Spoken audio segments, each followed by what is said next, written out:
So Bob Taunton runs his own consultancy. Bob and I met a long time ago when he moved to Boise to build the Avamore project. What year was that? 2003. Yeah, that seems like a long time. And my name's Daren Fluke. I manage the long-range planning section for the city of Boise. When Sarah asked if I would do this, I was really reluctant because it's just a busy time. You know, I didn't think I could do a proper job. And I said, but maybe if Bob could do it with me, that'd be easier, and we could, you know, tag team it. Turns out it's actually harder, probably takes more time to coordinate and get ready. So if we seem clunky, that's why we didn't get a lot of time to run through this. But we think we have a lot of good content for you. And today we want this to be just super conversational. And I would just as soon deal with your questions as they come up so that you don't forget them and we can deal with them while it's topical. So I think Bob's cool with that, and we'll handle it that way. So let me get a couple slides in. Unlike the city council, if you could just give me a couple of slides to set the context, we'll run through an agenda that looks like this. So we want to talk first about the context and define our terms so that you understand what we're talking about, and importantly, what we're not talking about. Bob will have quite a robust section in the middle about the business of land development, and then we'll talk a bit about the regulatory environment, housing costs, and also the Boise response to housing issues within our own area. And we probably won't do questions at the end because we'll handle them all as we go. So just to set a little context for you, this is going to be a pretty Boise-heavy presentation because that's where I work, and so that's what I'm familiar with. In Boise, we're planning for 50,000 new residents in the next 20 years. So that roughly translates to 20,000 new households, or about 1,000 dwelling units per year for the next 20 years. So that's a fair bit. But really, we're interested in creating great places. That is, at the neighborhood unit. I mean, we believe that strong neighborhoods are what create a strong city. And so our efforts really do focus at the neighborhood level. And whenever we're undertaking a project of any sort, whether it's affordable housing or a fire station or a park or any sort of public infrastructure, we really look at it through this lens of trying to create a great place and make projects work well for more than just one thing, whatever they're being built for. If that makes sense, like stacking benefits. We get more benefits than really just the thing we're building for.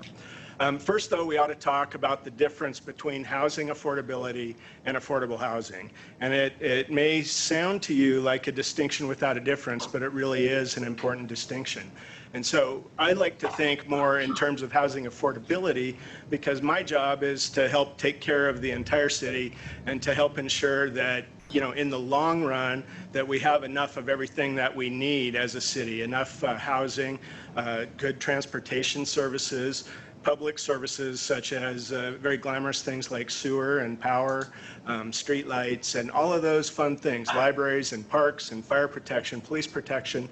But housing affordability is a really key idea because if people can't afford to live here, all of that planning is for naught. And so when we think of housing affordability, it's just simply the ability of residents to pay rent or mortgage payments on available housing in a given market, often measured as a ratio of median household income to median home prices or rents.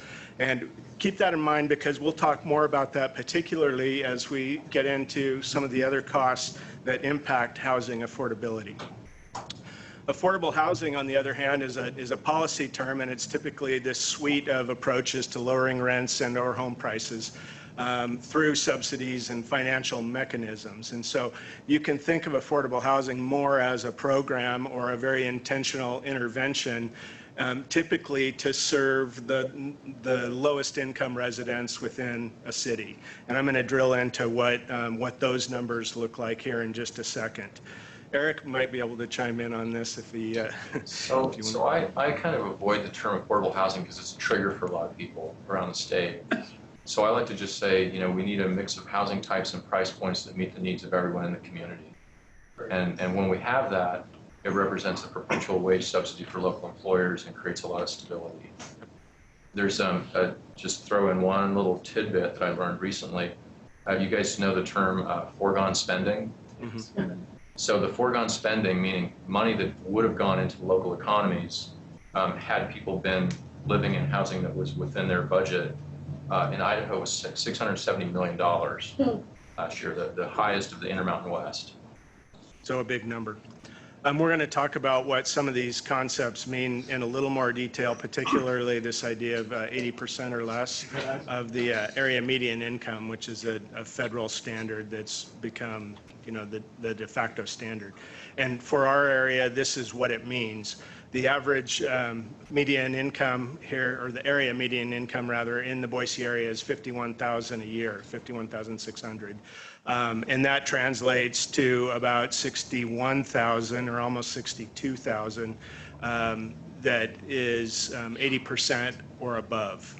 Okay, for a family of four, the median income AMI is $73,000, and with a number of 88,000 being 80% or above that number.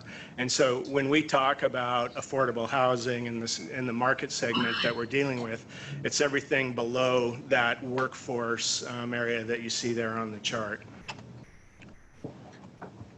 But really, housing is just one component of what it costs to live, as we all know. And the second largest component is transportation. We at the City of Boise would like to have our average housing and transportation costs across the city come in at about 45%. Again, that's a national target, and it's been well established that people can live comfortably when they spend not more than 45% of their income on housing and transportation combined. This is a powerful concept because, well, maybe I'm getting ahead of myself a little bit. Let me finish this slide and just say that nationally, housing prices typically take about 35% of the gross income of a typical person or family. In Boise, we're running about 26%, or we were at the time that we compiled this data just less than a year ago. And then transportation-wise, nationally it's about 18%, but we're significantly higher at 24%. So you see that we're coming in at 50 nationally, it's 53, so we're doing a little bit better than the national average. Daren, for transportation, why is it Boise higher than the national average? That's a great question, and it's the simple answer is because of a lack of choice. Basically, we don't have a robust transit system, and we're only now building out the system to accommodate the other modes, particularly cycling. Does that include people that are commuting in from Canyon County or Kuna or Meridian, or is that just Boise City residents? It does, and we're going to talk about that idea of drive to qualify in just a second. So just to make it real, I kind of hate that phrase, but that's how these slides are titled, so we'll do that. If you're a single individual, you're employed full-time, and you're earning Idaho's minimum wage of $7.25 an hour, that translates to barely over $15,000 a year. That puts your 50% number at $628 a month. So half of that for housing, half of that for transportation, and you can see that you don't have a lot of housing options. There's just simply not much available. And I know you'll chime in when I forget something. No. Okay.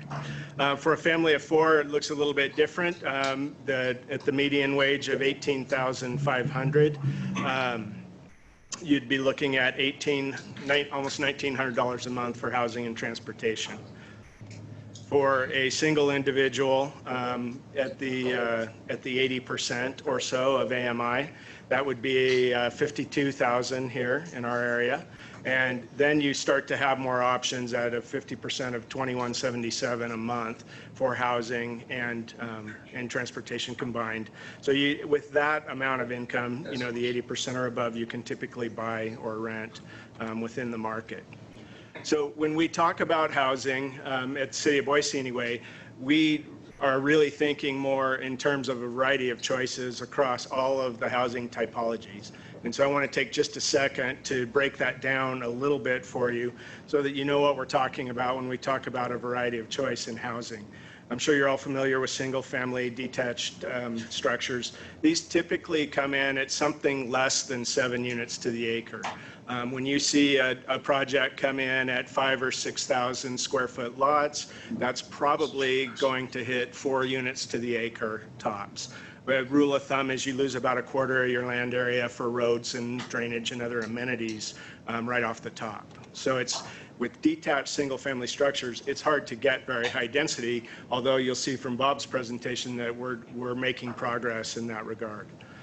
When we think of attached single family, that's typically called a townhome. A fourplex fits that bill, so does a duplex or a triplex. And we can see densities of anywhere from 7 to 15 units to the acre with this typology of housing. Less than 10 units to a building is typically called a walk-up or a stacked flat sometimes. This may include townhomes, but usually it's 4 to 8 plexes and called stacked flats. Sometimes these come in at 25 units to the acre, but more typically you're going to see that 16, 17, 18 units with that. And then greater than 10 units to a building is typically the largest conventional apartment project that we see across the city. 3 or 4 story buildings. Usually those get clustered around activity centers, and we'll start to talk about activity centers more in just a minute. But these can get as high as about 34 units to the acre. And then finally, mid to high rise, this is the downtown typology. That unit that you see there on the top is the Fowler, and it has 141 units. And I think it's on something less than an acre. And so you can really start to see the densities go up in the denser urban core. Within Boise, yes, sir. I'm a little confused. I want to make sure I'm clear from the get-go. Are you saying that those are affordable housing? Not necessarily. They could be. I just wanted to set the context for when we talk about a variety of housing choices, that this is what we have in mind. So density does not equal affordable? Not necessarily, although certainly it does lower the cost per unit, which is what Bob will show you in just a second. And so it certainly is a tool that helps. And, to the title of the topic, priced out, planning and zoning, how it affects affordable housing. Certainly, if you had a zoning ordinance that said all you could do was create 6,000 or 8,000 square foot lots and put single family dwellings on it, then you certainly would have planning and zoning pricing people out of the market. Does that make sense? Well, yeah, that makes sense. Okay. Just go back a slide.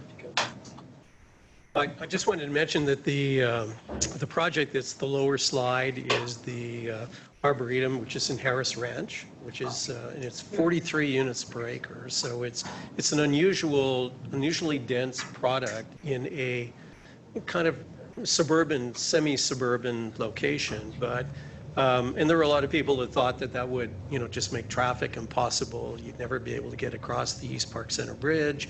There'd be all kinds of conflicts, turning movements and all that. I drive by there every day. I don't think I've seen more than 1 car entering or exiting at any given time, ride my bike by it. So there's, it's actually settled in fairly nicely into the Barber Valley, certainly at the west end of it.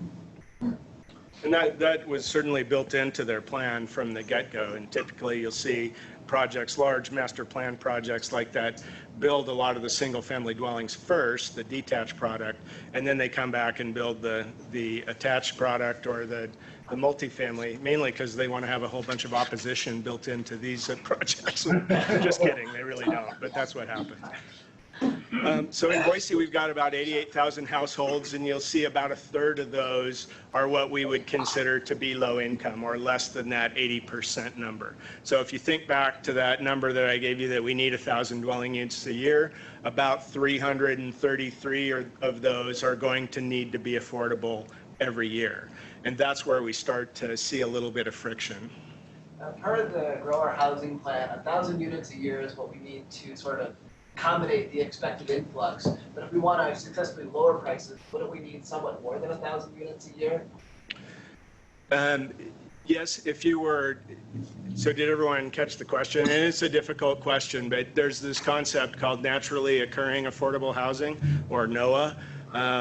And the idea there is that as you expand the overall supply of housing, including at the top end, that people naturally matriculate up over time, or at least some percentage of the population does, vacating the home that they're in, which then becomes more affordable, within the marketplace. So it's not a perfect number, but for planning purposes, this is what we're aiming for. And when we talk about how trying to incentivize the market to provide affordable housing, I think that'll get more to your question, but it is an excellent question. So Brent was asking, does that include Canyon County? And it does. If you look at this map, what the image on the left would show you is that housing is generally less expensive as you move west. And you've probably, most of you anyway, have probably heard the phrase drive till you qualify. And land prices get cheaper, housing gets cheaper as you go out, you can get more house for your money, et cetera, et cetera. And that's certainly true. But what that doesn't take into account is the costs of transportation that then go up in proportion to the further out that you go. And so for us at the City of Boise, we think of this largely in terms of this job housing imbalance. And, you know, we've got a lot of jobs concentrated in the downtown core. We've got about 40,000 people every day coming down here to work. We expect that to be up over 60, but less than 70 in the next 20 years. And so you can see, just if you think of that just in terms of parking, we've got an issue. But we think it makes a stronger city when people are able to live closer to where they work, so that they have more options for getting to their, you know, their job and their day-to-day life activities. And that's what the map on the right side shows, is that when you factor in housing and transportation, Boise starts to look a lot more affordable than the valley as a whole. Certainly, as you go out to the more peripheral locations, it's not only you're driving further, it's a good chance you're going to have more than one car, or you might have 3 cars. So you think about the transportation cost implication of that, and it gets pretty significant. I can remember doing some work in Southern California back in the 80s, and actually was involved in purchasing some land in the high desert area in the Antelope Valley, and ran into people that were actually working in Long Beach, and every day commuting from the Antelope Valley to Long Beach, which had to be almost 2 hours one way. And the idea was, hey, I'm young, I got lots of time, and but I don't have much money, so I want a single-family detached house with a backyard and swing set and so on, so I'm prepared to do that. And I just thought, you are out of your mind. And now, obviously, the situations here aren't as extreme, but you think of what the cost implications can be when you roll all of that together with your housing cost and your transportation costs. It could be very significant versus living in perhaps a smaller unit closer in, where you can avail yourself of public transportation, or you have shorter distances, so your car lasts longer. It's a longer time between maintenance, that sort of thing. Yeah. So I have a question. I'm wondering if the city or any other entities are working on this valley. So we know what you guys are talking about is true. The unfortunate side is, if you're trying to get a mortgage, lenders generally won't include transportation cost savings into what they'll loan you to buy a house. And I would kind of assume landlords won't do it either. I don't know as much in terms of rentals. So I'd love to hear either one of you talk about that a little bit. And I know there's a few places in the country that have succeeded in getting some of the lenders to include this. Is there an effort here to get that considered or thought about? Because at the end of the day, it doesn't matter if you save money. If you can't get a place, you can't get a place. We have not had any effort from the city on that front. I mean, that's largely a private sector function, and so we have limited ability to impact that. But it's certainly true that in larger cities where there's a fuller suite of transportation available, that there are lenders that will do that. And, you know, perhaps as our market matures, and perhaps as we get a more robust transportation system, that we will see that start to change. And the last thing I'd leave you with on this slide is just that we're simply talking here about the hard costs of owning a car, maintaining it, insuring it, and all of that. That does not take into account the environmental costs of the pollution that goes into the environment for driving. It doesn't take the societal costs that goes into people being less healthy, spending too much time in their car. And that includes how cranky you get when everybody's driving like jerks on the road, you know. And so the longer you're in your car, the more antisocial you feel, the worse that is for society. And all of those costs are really hard to quantify, but they're real, and they have an impact on a city as a whole. So I tell you all of this by way of saying, I'll finish this thought, Eric, and then go to you, that there's this concept called the missing middle housing, and this is something we've seen a lot of in Boise. It's a term that was coined by a guy named Dan Paraluk, who's an architect with this Opticos design firm. And what the concept is that there's a whole range of housing choices in the middle of the market that we really don't see built much anymore. And there's a lot of reasons for that, but I'll tell you, my opinion is that the easy answer here is that it was so profitable for so long to just build single-family dwellings, and it was so easy for us to design our cities around the automobile that it made the most sense in the market to provide that. And what we're seeing now is that there's this whole demographic that's not being served by that one housing choice with one transportation choice. And we're seeing a lot of demand from both the two largest generational cohorts, the baby boomers and the millennials, where their preferences are starting to converge around wanting to live in more walkable places, not where they maybe don't own a car, but where they maybe go car light. They have one car and they don't have to use a car for their every trip every single day.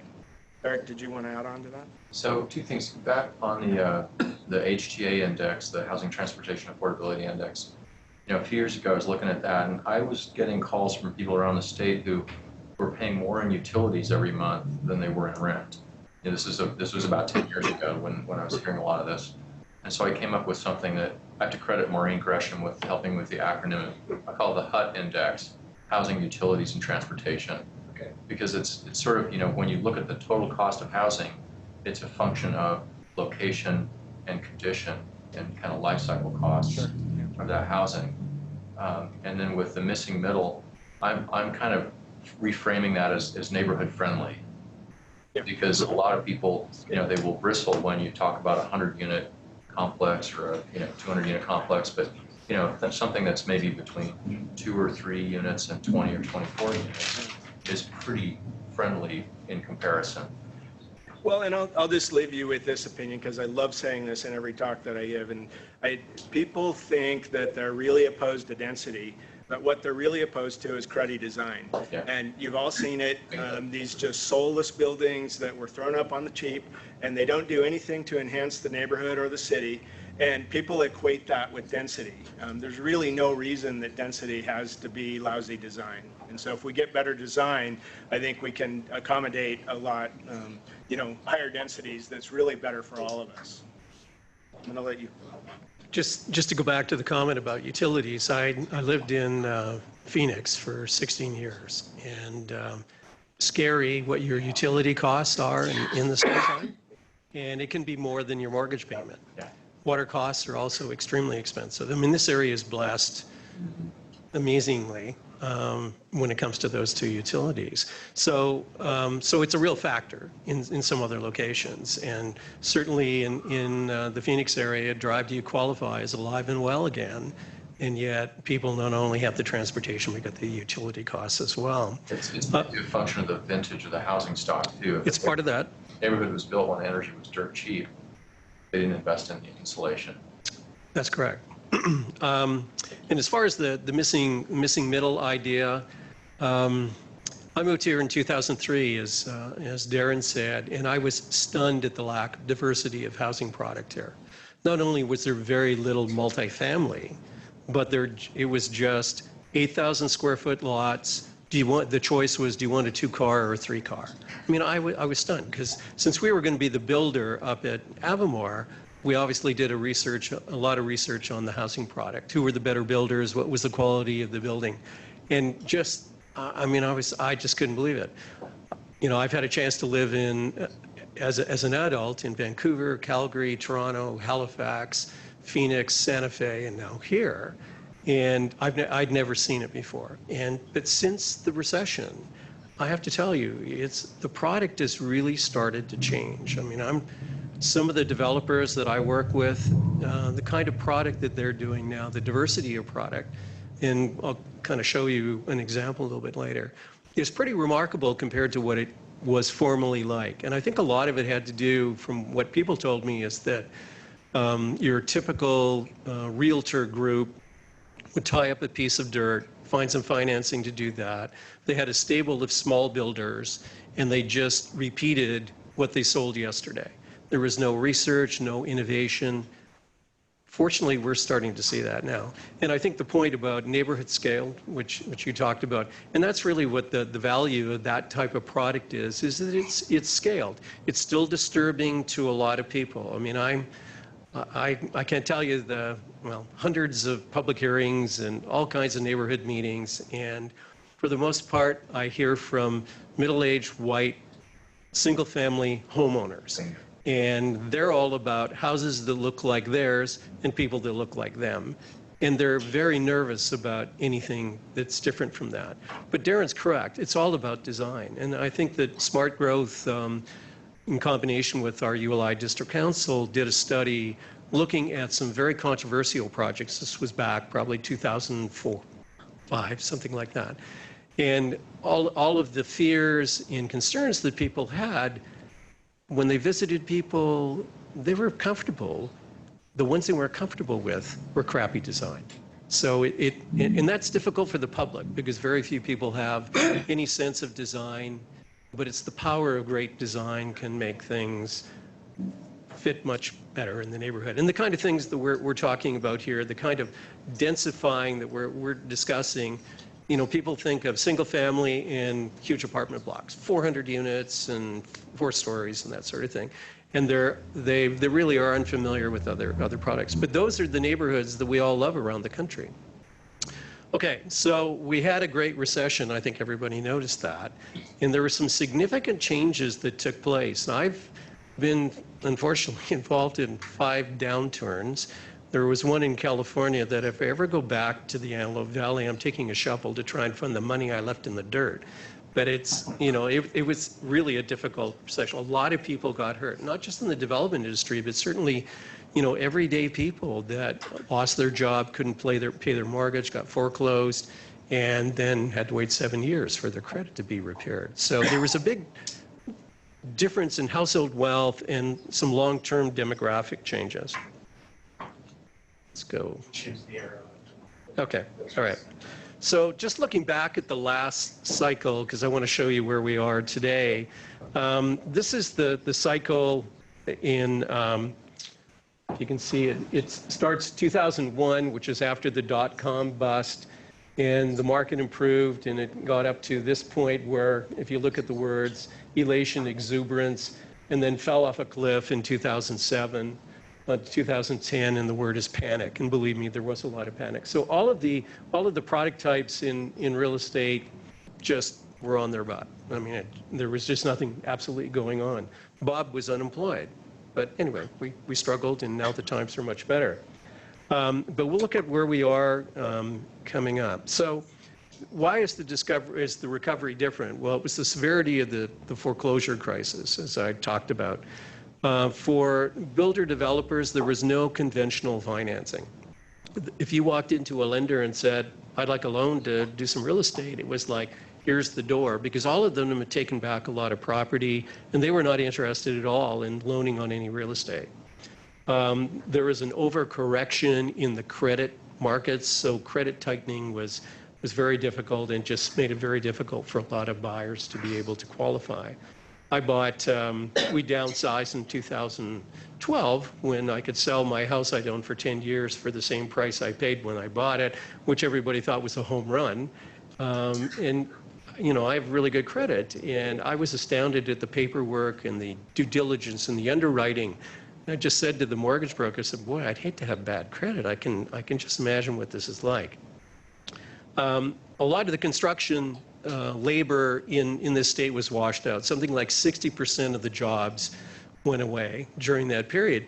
And a lot of the jobs were held by people who were, you know, very experienced, on in a few years, you know, in their 40s. That's really hard work. I don't know about you, but schlepping drywall around is really tough on the back.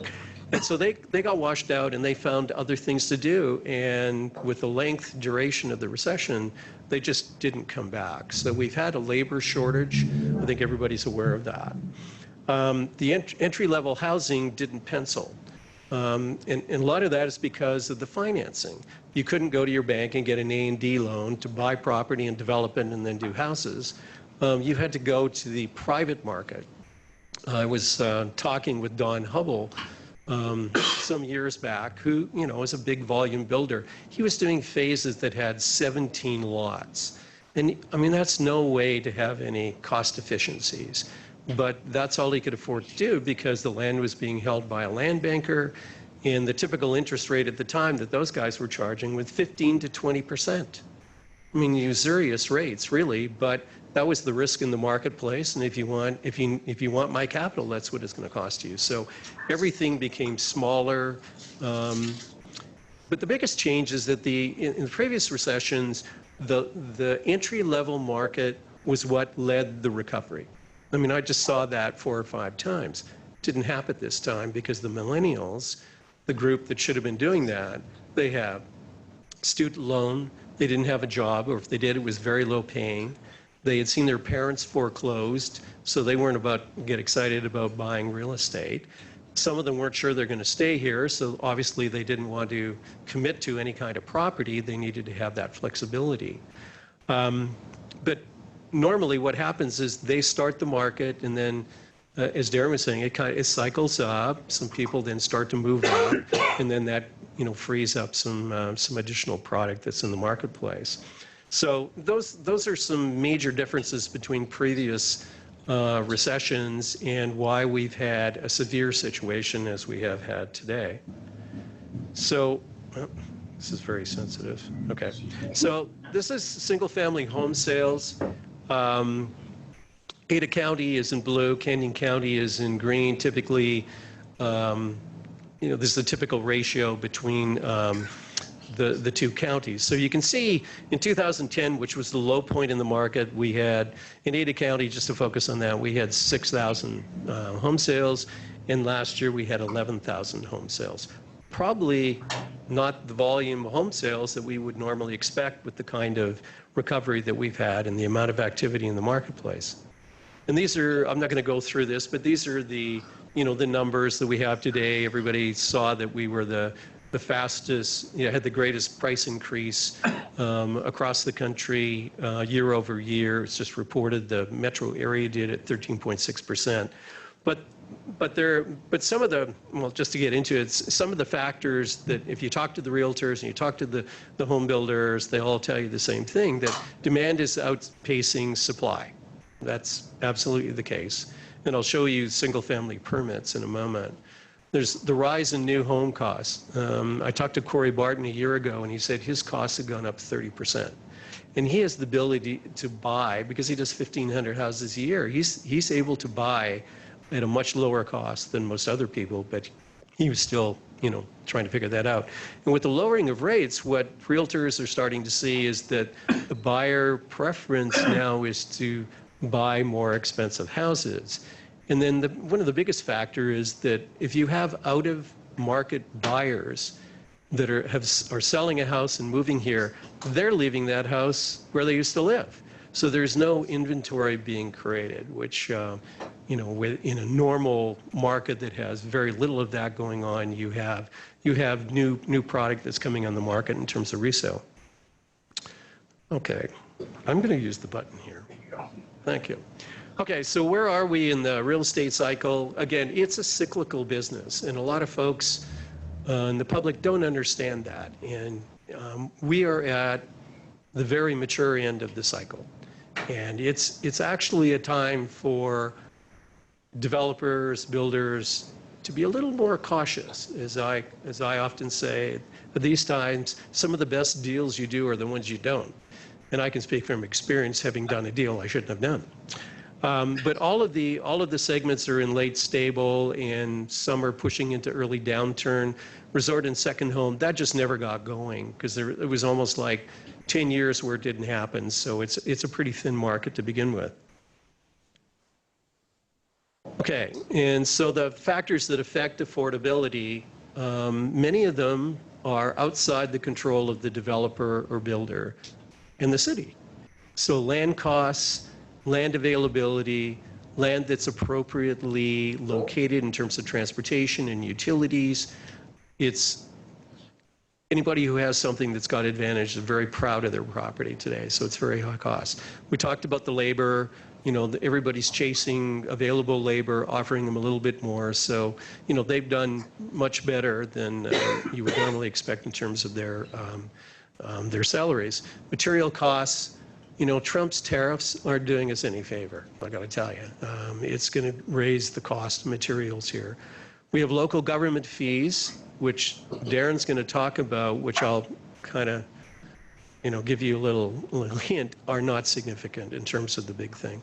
In-migration is obviously, we talked about that. And then there's a certain amount of the impact comes from NIMBYism, simply because there are locations that could be developed in more appropriate densities, more affordable product, that there's neighborhood resistance because it isn't what they live in, and so on. But very little of that is controlled by developers. Okay, so you're going to take over on this, Daren? No, I thought you were still. Okay, all right. The I have a question about, Sure, question. I'm just wondering what the cycle as developers kind of slow building, expecting the downturn coming. If we see continued demand from just population growth not being met, could you see that the crisis could extend, like kind of with this weighted out game of we think a downturn's coming, but there's still not enough supply? Right. Well, there was an analysis that was done at the end of the last cycle by RCLCO, which is a great consulting firm, and I've got some of their slides.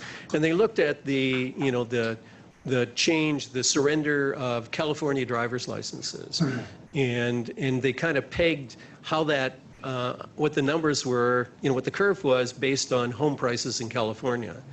And, you know, at a higher price, there was a lot more in-migration into Idaho.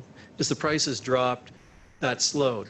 But you have to remember, there's 38 million people in California, and the real estate values are so much higher than here. Even if the prices go down 10 or 15%, yes, it may slow down, but a small amount of leakage from California is a big number. And surprisingly, a lot of the people from California go to Texas, which I don't understand, but anyway, apparently they do. So, well, you know, there will be a slowdown and an adjustment, but we are not overbuilt in any way. So if anything, we'll come to a more moderate, even supply of housing, but we still have a ways to go. My wife is a hostess for a broker in new homes, and she just meets all the people all the time. In fact, 2 couples last weekend that are planning to move here in 2 years. They're already scoping out the market. I mean, there are people that are looking for the next place. Bend, Oregon is an example of a place that were very expensive housing costs there, and it's a lot of people, you know, checked it out, sold their house, moved there, and of course we will continue to have that happening here. And why wouldn't they want to come here? I hope we don't become the next Bend. I was having spent a lot of time there and was just there, and you wouldn't recognize it anymore if you spent time there 10 years ago. Not to belabor this, the numbers sort of speak for themselves. The take home for you is right here. Total fees, 3.3% of market value, or 4.6% of building permit valuation. It's similar for multifamily. So again, 4.8% of building permit valuation. That's going to be in that 3 to 4% of the total value. You know, spoiler alert, the fees that you pay when you come in to get a building permit, to connect to the sewer, to pay impact fees, are typically a pretty small portion of what you're spending to build in this market, or in, well, not in any market, but certainly in this market. We did a bunch of comparisons with our neighboring cities, and city of Boise actually comes in lower than most other cities in the valley, as well as with some of our competition from peer cities like Fort Collins and Eugene and others. So this, we'll talk more about this a little bit later on, but what you should realize is that when we as a government look for ways to incentivize the market to build affordable housing, fees are not fertile ground. They're not a place where we're really going to move the needle very far, because developers that are already doing projects, sure, they'll take the discounts, but they don't typically make the difference between a developer that wouldn't do a project and one that would. It's just too small of a number. Daren? Yeah. Does that same 4.8% and the sort of downtown housing credit, would that apply to ADUs if people put ADUs in their backyards? If they commit to using them as a long-term rental as opposed to like an Airbnb? Yeah, so To clarify. the permit fees and those connection fees that you saw, they would be proportionate to the square footage typically. 4.8, oh, okay, so. So they would be less, they would be a little bit less, but they would be proportional. Okay. Do you know if the city's had any conversations about the housing incentive as it applies to the new ADU kind of guidelines? I do, and we have, and you're getting ahead of me. I'm going to get there. Sorry. And then just to kind of, put a bow on this for you, this is typically what it looks like when you build a single-family dwelling as far as where the costs go. The one thing I'd like to point out is the profit at 9%. So for all the people in the community that, it's greedy developers, they're taking all this money, taking advantage of us, et cetera. Frankly, that is what it is. I work for a company that built houses as well as developed land and closed over 600 houses in 5 years. And I can tell you my margins were 9, 10, 11% before tax. So for a land developer, it has to be higher because there's more risk. For a home builder, that's a reasonable profit. So and again, most home builders are ongoing businesses. It's not like they're taking their profit and going away and buying a boat. They have people who work for them. They have salaries, benefits, office space, trucks, et cetera, et cetera. It's an ongoing business, and those profits get reinvested back in the business. So just wanted to go through a pretty simple residential lot development example. A few months back at the Boise Neighborhood Interactive, 4 of us from ULI put on a Development 101. We called it Better Together. And this is an example that came out of that. And we're not going to, you can put your calculators away. We're not going to be, doing net present value and all that sort of thing. But I just thought I would, for those that may not be familiar with what it takes to do a very simple development project, which this was, it's an actual project that I helped plan and entitle. You start off, you got your property size, what your purchase price is per acre. Hopefully you've purchased it subject to entitlements. Then you have your development assumptions. In this case, it had to be 3 units per acre because of an airport influence area. And then you have your pricing assumptions. What do you think you could sell those lots for? And typically you'll do a market analysis, and generally the lot sale price is going to be 20 to 25% of what the typical retail price is for a house. It may be a little different depending if you're in a unique situation, either good or bad, where you can adjust or have to adjust prices. You look at your cost assumptions, which are your planning and engineering and entitlement costs. You look at your site development costs, off-site costs. You might have an intersection improvement that you have to do that's not on the property. You might have a sewer line you have to connect to or extend, that sort of thing. Those are the off-site costs. And then, as I said, you've got your soft costs. You've got your G&A, marketing, closing costs, sales costs, taxes, financing, that sort of thing. So all of that goes into your cost assumptions. Then you do a projection that's called a PROFORMA. So I didn't do any numbers here, but the red indicates where you're paying money out, and the green indicates where you have money coming in. So a cash flow analysis. And you can see development is really front-end loaded. And when you look at when you can start making sales, and again, this is lot sales. It's typically about 2 years from an application to when you might have a house closing. But in this case, you could, within a year or year and a half, you could actually have developed lots for sale. And the builders won't won't be able to buy the lot until you've recorded your plat, which means after you have completed your improvements. And typically they want to know that that it's ready for a building permit before they'll even close on it. But you get paid at the end. And likely you have partners who are expecting a return because you can't go to a bank and get 100% financing. So you've got an equity contribution. And so often developers, well, they're the front guys. The money is actually investors that are expecting a preferred return and a higher return. And the developer may get a fee during this process, but he's the last guy to get paid. I can tell you that. So if somebody's going to get squeezed at the end, it's the developer.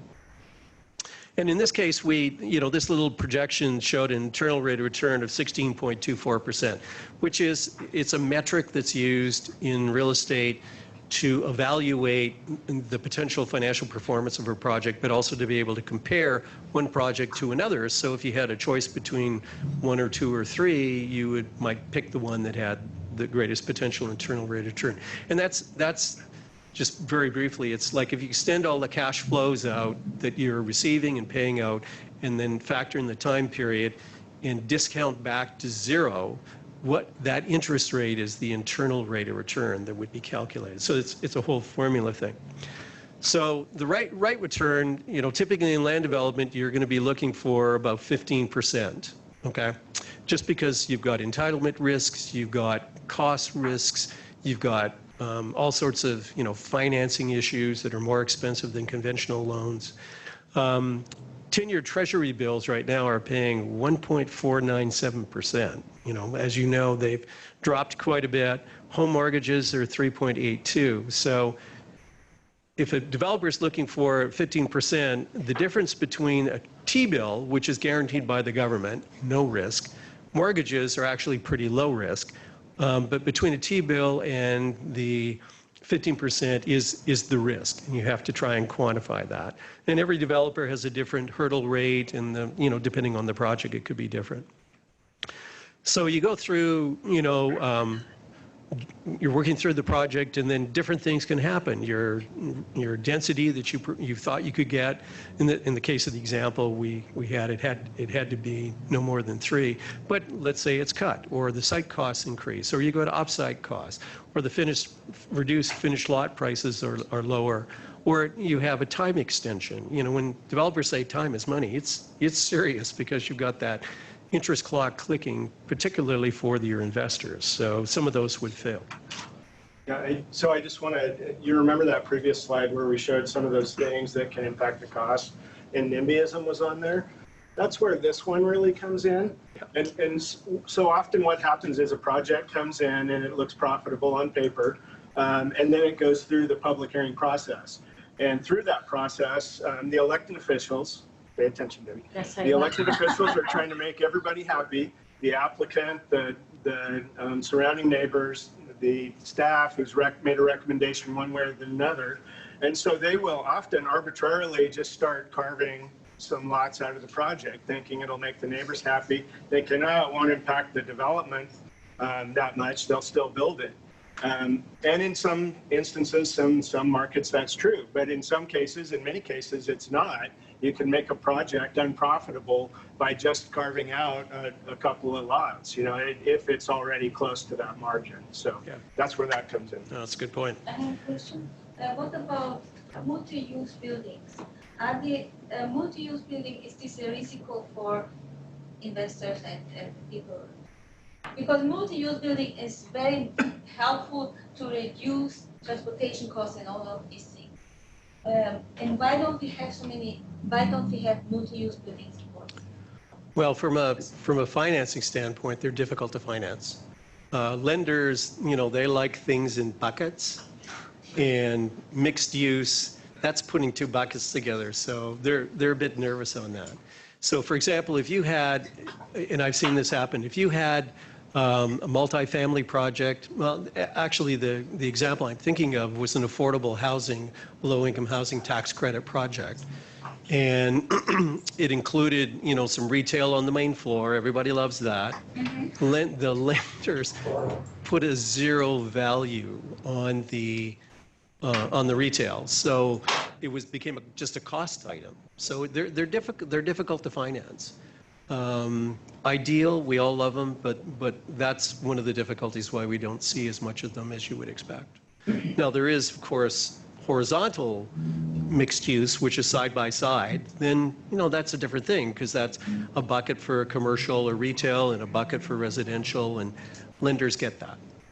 So that unfortunately is what happens. So the overall risks, you can see them on the screen, what they all are. Those can be very difficult to control.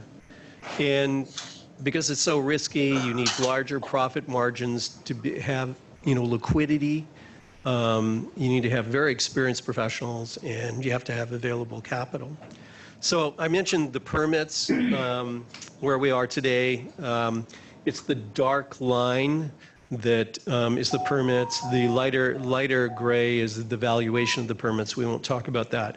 So in 2010 at the low, we did 1,533 permits all year.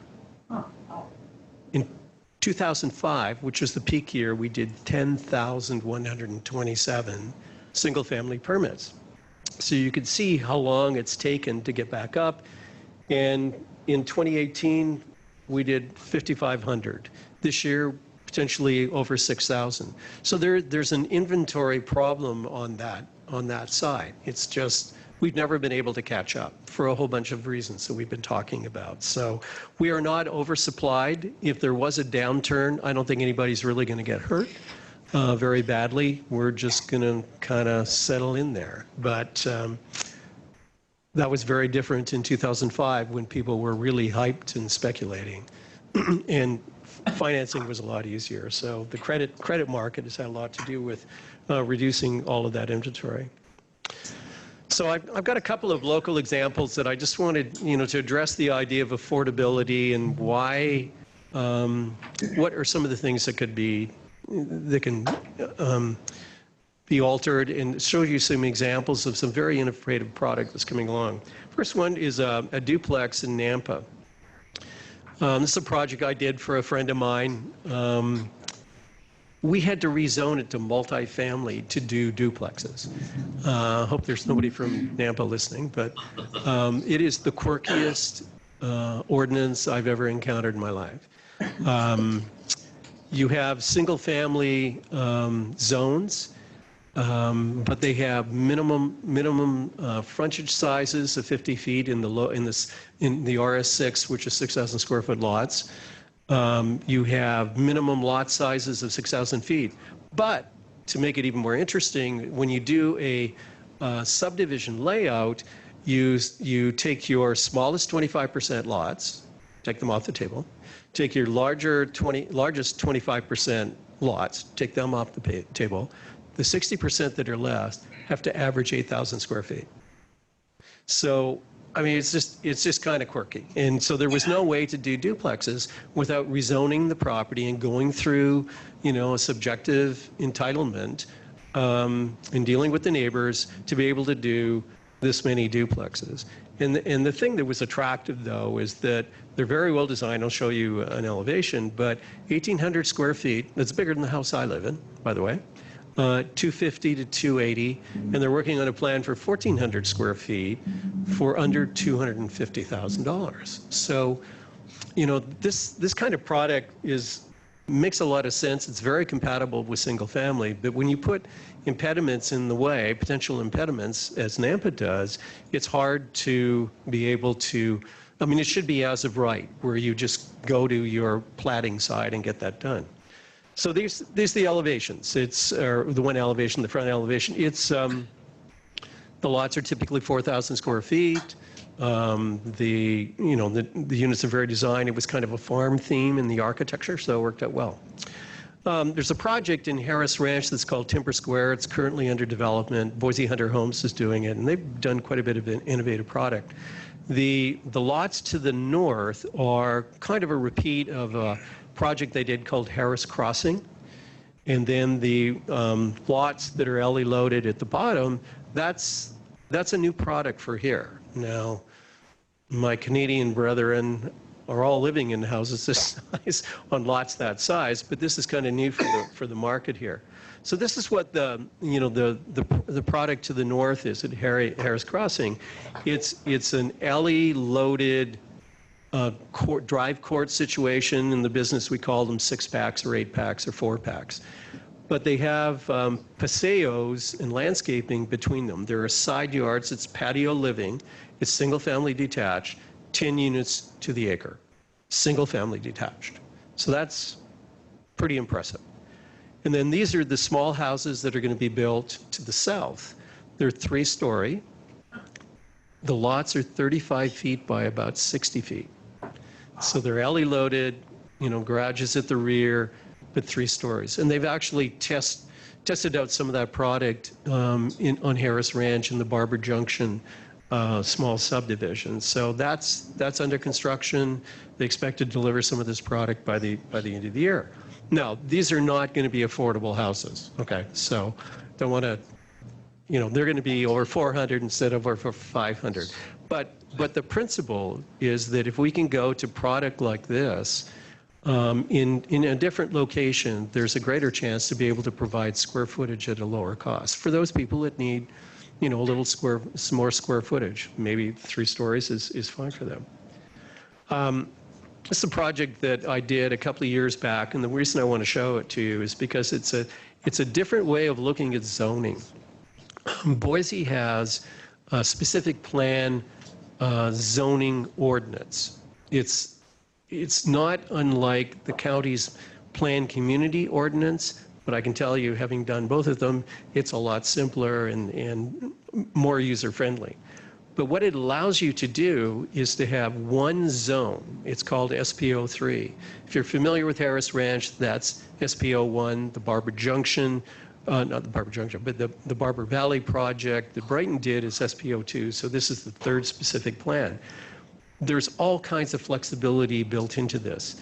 And one of the advantages is it's a custom zoning ordinance. Just as the Avamore planned community and Dry Creek and all those planned communities in the county have a unique, right, Brett? Yes. A unique zoning ordinance that's a separate chapter in the zoning ordinance, okay? Can't be used any other place, applies only to this. So within the low density area, which is the yellow, the density range is 3 to 6 units, although the city required us to average 6. So they wanted more density there. But within that low density area, we can do detached units, small lot, regular single family, attached units, duplexes and townhouses, and multifamily units. All we have to do is do a plan. Instead of slicing and dicing with different zoning categories and standards and all that sort of thing. It really allows for a lot more creativity. And here's an example of the zoning code. The use table is on the left, and you can see it allows, the D means allowed with design review.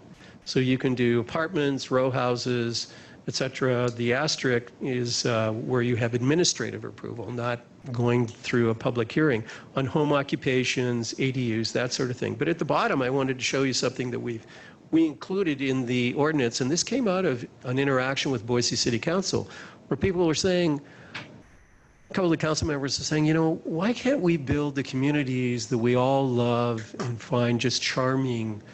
What did we do that, has caused that to be so homogeneous?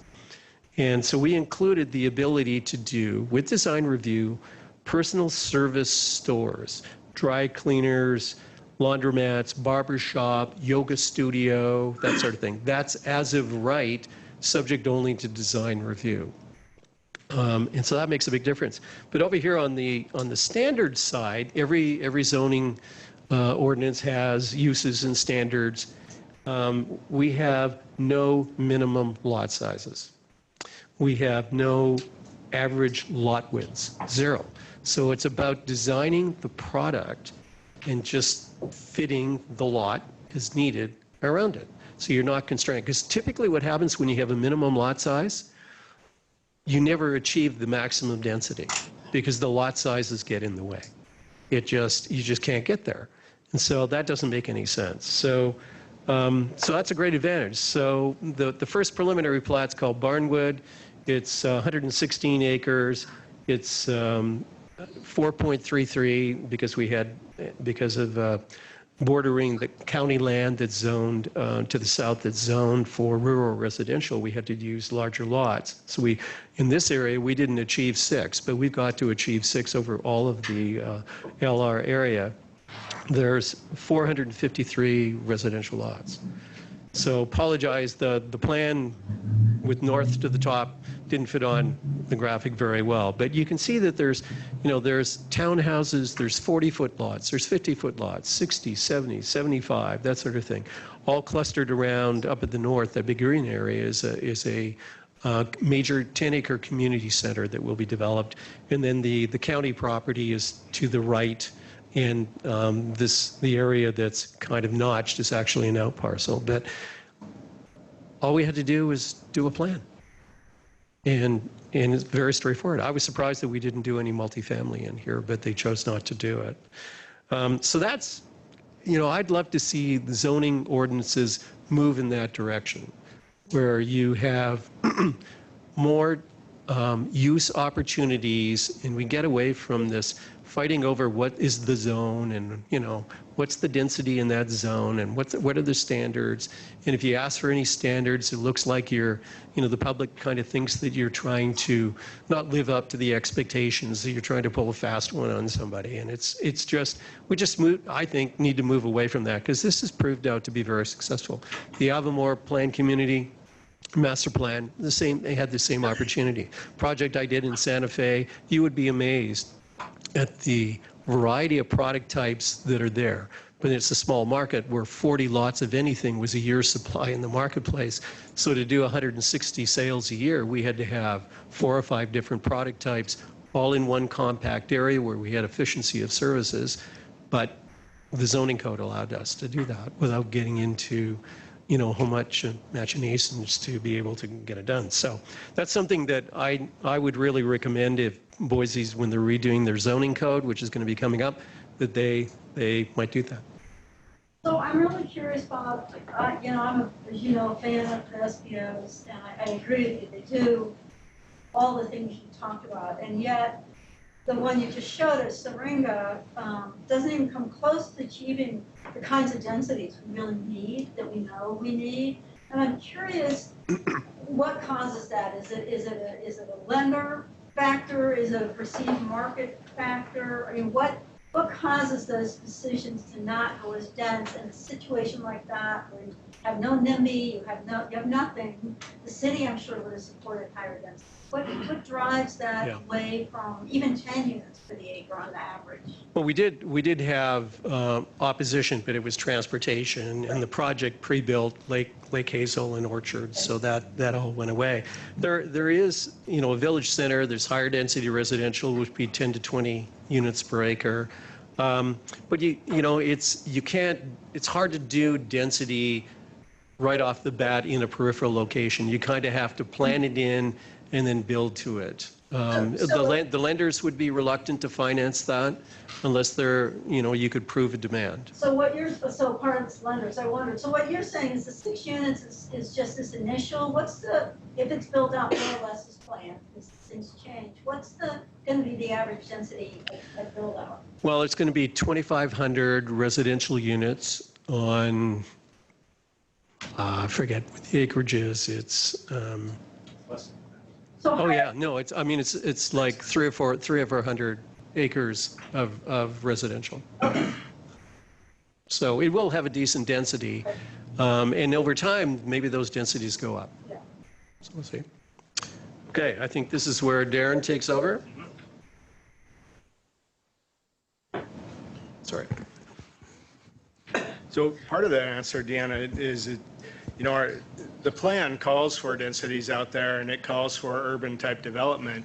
but it's so far away from any sort of urban type development right now that there's not a lot of incentive for people to want to live in a multifamily product in a higher density area, really. I mean, the reason we like to live in higher density areas is because there's a lot of things to do. There's a lot of things to walk to. You can ride your bike, you can grab a bus, and a lot of that doesn't exist out in these areas. So we're ahead of the market a little bit. But again, most of what I do is like trying to think 20 to 50 years down the line. And so that, you know, trying to get us set up for our kids and our grandkids and their kids. So we, being the city of Boise, started an initiative about a year ago called Grower Housing. We did a series of informational and educational meetings with the city council to kind of set the table and say, what does housing look like in Boise today? We've gone through some of that. What do we expect in the future? And really, what is our plan for providing housing for future generations going forward? And by future generations, I sometimes mean next year too. So we need to get these things moving. And so this is a program that we initiated. These were the early ideas. We've done some work on this already that I can talk about. But just again, to set some context for you, we did a vacant land inventory within the city. We've got, you know, roughly 6,000 acres of vacant land, and that, given its present land use designation and or zoning designation, could accommodate around 25,000 dwelling units. That's important because at the city, we're trying to hold our boundary. We're trying to grow from the inside out and not expand ever outward. And that's because it gets expensive to take care of all that infrastructure once you get those many miles of sewer lines and roads and sidewalks and fire stations and police stations and all the services that the city provides. And so we wanted to know, what do we have available within the city to accommodate this expected influx over the next 20 years, and more or less we can do that.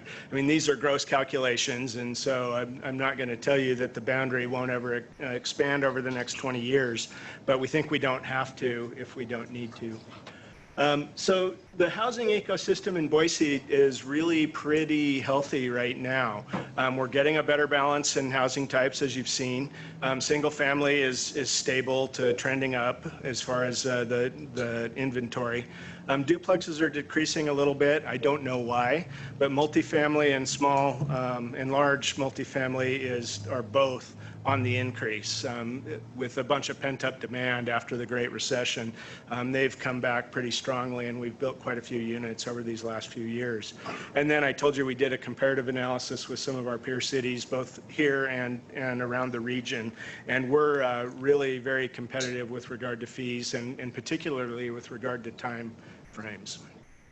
This is a 5-year picture for you, and it just shows you the breakdown of how units were approved. A couple of things that it's important to note: we were doing 1,700 units a year over these last 5 years. So if you think that 1,000 is a big number or hard to do, we've done it, and we've done it over the last 5 years. The other important thing to note is this number. About 40% of all the housing that went in was single-family dwelling units. The previous 5 years to that number would have been closer to 70%. And so this gets to Bob's point about these changing attitudes within the market and really the pent-up demand for different sorts of housing. This is just another way of looking at it for you. Again, it's that 5-year look, and it's just the total dwelling units that we built over that time were about 6,000. And you can see the distribution between the different typologies there. So as we were going into or I guess it says we were coming out of the grower housing meetings with the city council, we came up with a number of different strategies, and I just want to run through these relatively quickly for you and kind of talk about where we're at with them today. I think we're doing okay on time, but I will go kind of fast. Probably a lot of you know or participated in the community conversations that we held. That was very instructive, and I'm going to talk just a bit about that, but also about the ideas of establishing a housing land trust, aligning public and private funding resources, expanding housing incentives, and maximizing land uses. So in the community conversations, we actually did 3 different community conversations and 2 or 3 each of those 3 distinct ones. In the third one, we laid out some different development scenarios for the participants, and it turned out that they were typically in favor of this inside-out type growth model of building more efficiently on lands that are currently serviceable with our current city services. And so that really guided us in some ways as to what we were going to propose for strategies. And the Housing Trust is one of those strategies, but this is really focused on that 80% of AMI or less. And so the idea is that probably the largest cost to developing affordable housing for affordable housing developers is the land. And so the idea of the Housing Trust is that the city can come together with like philanthropic organizations or corporations who are interested in this and create a trust that has a certain amount of money in it where we can go out and buy the land. We can make the land available to the development community at low or no cost, low typically, and then they operate the housing for a set period of time or forever, typically. The land stays within the ownership of the public.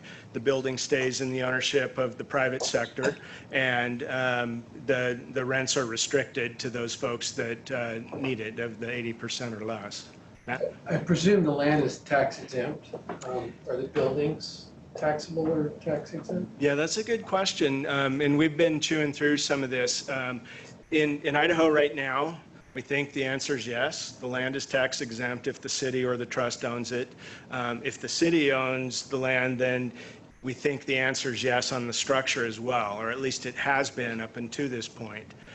There's some question about whether or not that would continue or whether the legislature would change that, but that was what the model looked at it both ways, actually, as we're evaluating that. Where do you see that located? The land trust? That type of an entity, yeah. Everywhere, or well, it's downtown? Or? Oh, where would the land be? The land would be in neighborhoods across the city. And so this is one thing you don't want to do as a city is concentrate your low-income residents in one area. And so the idea here would be that all the neighborhoods in the city get some of this product, and it really becomes a function of when and where and how the land's available. Okay, I met Bob once. We've developed several million square feet of retail. If I want to write a check for $2 million and buy some land, how do you do that? So that seems like a very, by the way, great presentation, but it seems like a very cumbersome process to get all the people involved that need to be involved. Yeah, and definitely the devil's in the details. We just hired a consultant that just prepared a report for us on this, on these very questions, on how you administer it. And just, I'll give you a spoiler alert because I shouldn't, but I will. What the report said was basically that the city can already do this, and to set up a trust to do this same thing is not only redundant but difficult in the ways that you're describing. And so it's likely that the trust will end up being the city in some form or fashion. And it does get a little bit difficult when you're going out asking other entities for money. But I mean, all of these things are sort of process or operational issues that we think we can solve. Yeah, we have a primary goal of making a difference in people's lives. So if I call somebody like Bob, he says, hell no, I have no time to talk to you, or who? How do we go the next step? All right. So, yeah, call me first and I'll get you plugged in with all the right people, because we're now proposing a structure for this organization that we'll be taking to the city council within the next several months, I would imagine. So we're in the early stages. The goal was to set up a $20 million trust. In the early proformas, we're thinking that $10 million would come from the public. Some of that would be land that the city already owns, some donated to the trust. And then, you know, other philanthropic organizations or mission-driven organizations like you're describing could also contribute. We're also, I'm sorry. I'm sorry too, to interrupt. Is this in existence? You said land's already been donated. No. Does it exist or not? No, this is what we proposed to the city council a little less than a year ago. So now we're doing our due diligence on what it'll take to stand it up and make it operational. Would $85 million do it? 85 million would help, yeah. Do you want to write a check, or we can take a card? Yeah.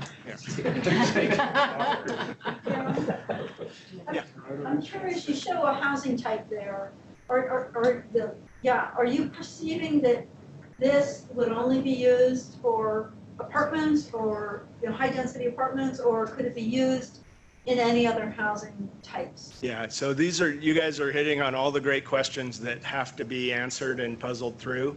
And so we find ourselves asking, are we trying to solve a home ownership problem, or are we just trying to solve a housing supply problem? And if so, at what rate?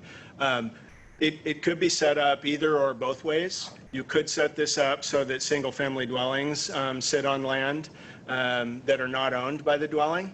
And the math gets a little complicated because a person that buys a house on land that they don't own still wants to see some appreciation in that, and we would want them to see that as well. But yet we want that asset to stay within the realm of the public for providing affordable housing. And so you can do it both ways. This image is just eye candy for you, so you don't get bored just hearing me talk. So the reason I asked that, so here's my favorite example of redevelopment that's going on right now that's really frustrating. So Broadway in the comp plan is identified as it redevelops is more dense. And ideally what should be happening there is commercial on the bottom, housing on the top.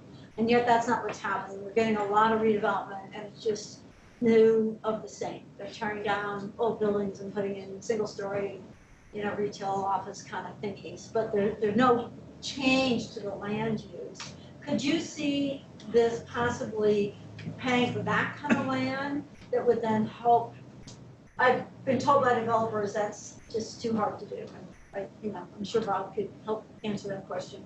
But given that that's what we want to see happen, would the city see using this tool to help both the housing challenge, whether it's affordable or available, as well as getting the land use patterns that your comp plan was wanting? Absolutely, and that's a great question. And I think I have a slide coming up here where I talk about that of where we would try to incentivize these projects. We do want them to be spread across the city, to your point, but there are some factors that we'll look at, and I have a slide on that here in just a second. Don't belabor this. This is just some projects that we've been working on. We're seeing some affordable housing being built. It's not a huge number of units. Adair is 140 or 160 units. New Path was 44, I think. Valor Point is 20-some. But these take a huge amount of effort from the team to make these kind of projects happen. And we're seeing some good positive development, but it's not producing huge numbers of housing. We're also trying to align resources with the other agencies that work on housing, and so partnering up. Each one of these agencies that you see here had a role in each one of these. And so, we're trying to do this all of the above strategy with regard to housing. And aligning resources within the city of Boise is really being spearheaded by the Energize Our Neighborhoods program, and it brings federal money, which is the block grants and home investment grants. If the community is wanting what we call taxpayer residential over commercial, this goes to zoning.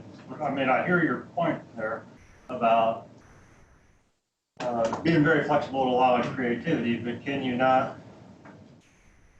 say a percentage of such developments along arterials need to be of this type, or does that just kill the project? You want to? I think there's an idea called inclusionary zoning, which is not a tool that's allowed in Idaho. But what that tool does is say, if we're going to entitle a project for you, you're going to give us some number of affordable housing units within that project, which sort of gets at what you're talking about. With zoning, it gets to be a little more tricky because we can't we can't specify a single use on a given piece of property.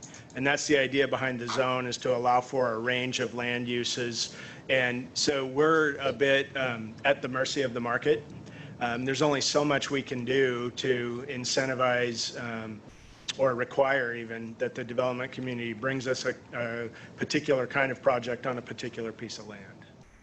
I know that's an unsatisfying answer, but that's the reality, is we don't, as the government, I mean, that's life in the free market system, right? Although there are some examples with CCDC owning some property and putting it out there for bid and attaching some, design standards and use standards and et cetera, et cetera. So there is that opportunity. But that's because there's a financial benefit to the developer if they're going to be producing some more affordable housing below market rate, for example. There needs to be something for the public sector or some other, element in the capital stack that offsets, the loss of revenue that they would have because they're leasing for a lower rate. But CCDC, does that, right? Sarah? I hate to break up a party, but it seems like this conversation could go on for much longer, and I just wanted to tell you we are at the end of our time. But if you'd like to last comments or whatnot. Okay. Housing incentives, not that very effective.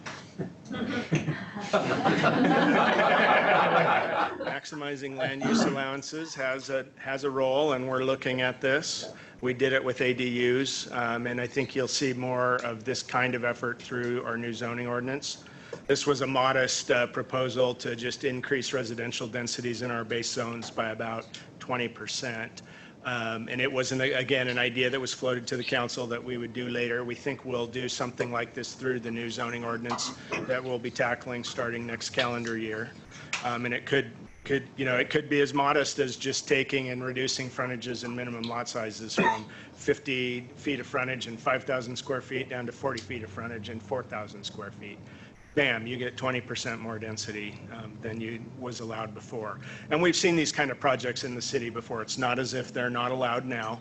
It's just that the process can be a little cumbersome and difficult to go through. And so we think by streamlining the process and by allowing, modestly more dense projects, that we'll see more housing. Infill on projects like this, you'll probably recognize that site. That's the Hillcrest Shopping Center. They're at the corner of Overland and Orchard. Tons of potential.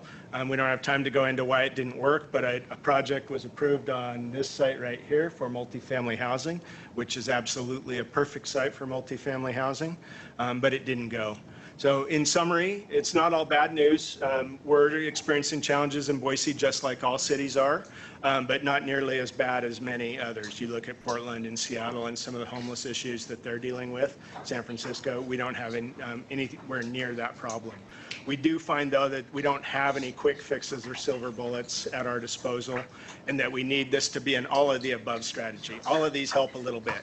And so we want to do everything we can to increase inventory or supply across all the price points, because we really think that the rising tide will lift all the boats, and you'll get some of that naturally occurring affordable housing, while at the same time you're more intentionally working to create that as well. And then finally, it takes a village. I know that's a cliche, but government isn't going to solve this problem. We need to come together as a society and all work together to get this done. That's it. Bob talks too long.